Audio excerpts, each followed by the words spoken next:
Hi folks, Canadian Prepper here. So I want to give you a quick tip today on how you can instantly boost your strength. And this is a no BS tip on how you can instantly boost your strength at any exercise, no matter what it is, or physical activity. So let's get to it.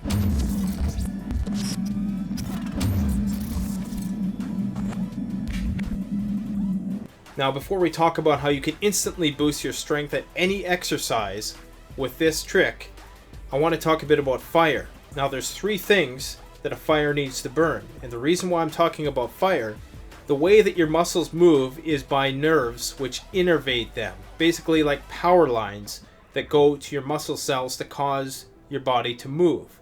Basically, these power lines extend from your brain to all your muscles, through your spinal cord to your muscles. And that's what basically tells your muscles what to do. It controls the contractions of the muscles. That contraction is fueled by electricity, which is flowing down your axons through your synapses, and basically it turns into action. It's fire into action. Now, the same thing with fire. You need three things in order to burn a fire. You need heat, you need a fuel source, and you need oxygen. So you need ignition, you need a fuel source, and you need oxygen. The body is the exact same way. What I see a lot of people do when they're going, in particular for heavy lifts, is they're doing all this ritualistic stuff before they actually attempt to lift. But what you need to do is stop everything you're doing, stand as absolutely still or sit as absolutely still as possible. Now, presuming you have the ignition, which is your brain activating the muscle, you have the fuel source, which is your glucose, your ATP. The main ingredient is oxygen. Now, I want you to try this simple technique before you go into a set. If you're going to the gym, or if you're just doing heavy work around the yard, I want you to do this before you partake in that work, because this is absolutely essential.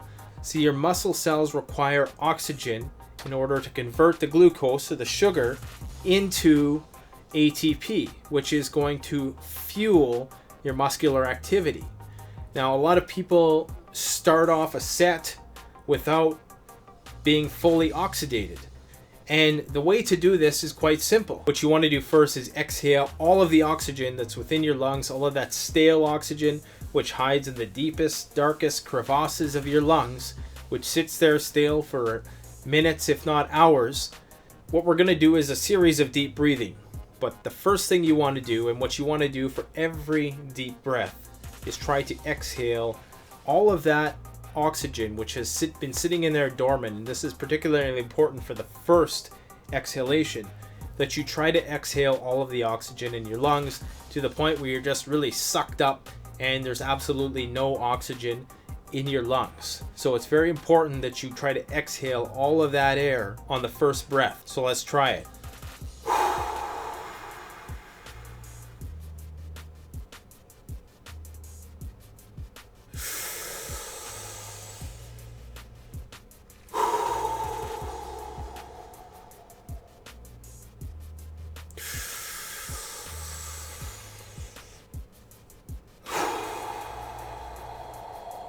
Some of you might be familiar with the Wim Hof method. That's a method that is used to create thermogenesis within the body, to create heat, essentially to keep the body warm. And it involves a similar technique, although what we're trying to do is we're trying to exhale all of that oxygen out of our lungs, bring in fresh new oxygen into our lungs, exhale all of that, and keep doing this. And what this is going to do, it's going to really charge your battery, it's going to charge your muscle cells.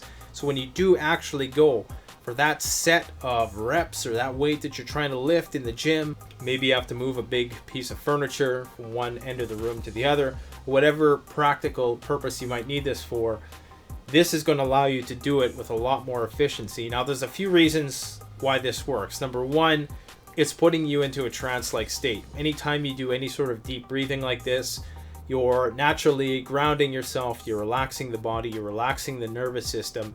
And the more relaxed you are, the more charged you are, basically, before going into a movement, as opposed to activities which might deplete your energy, like jumping around before you do something, or screaming or yelling or stuff like that to get yourself pumped up. those things work on a psychological level, but on a physical level, they're actually draining your energy. So in doing this and moving into this trance-like state, you're reducing anxiety, which is going to improve your ability to perform. That's more energy you're going to be able to transfer into the actual movement that you're trying to do. You're going to be more focused. Your nervous system is going to be more rested. All of your muscle cells are going to be fully charged up with oxygen, and you're going to be much less likely to injure yourself because you're going to be in a state which is far more humble, far more focused on the tasks that it is you're trying to perform, as opposed to going into something perhaps with a little too much zeal, a little too much excitement, and then of course that's when you make mistakes. Try this out. I absolutely guarantee you it's going to increase the amount of weight that you can lift, or it's going to increase the amount of reps that you can do. Remember what the fire needs: ignition, which is your willpower. It needs fuel, which is the food that you're eating, and it of course needs oxygen. That's the first thing that the body needs in order to exist, and as such, it's the first thing that you should be trying to maximize if you want to maximize your performance in any particular activity. Breathing is key for any activity that you do. It's all about the breathing. If you want to increase your endurance, it's all about focusing on how you're breathing. Oxygen is life. Oxygen is everything, not only in survival, but also in physical fitness as well. Thanks for watching. Don't forget to like, comment, subscribe. Go check out my other videos on fitness, prepping, and survival. Thanks for watching. Canadian Prepper out.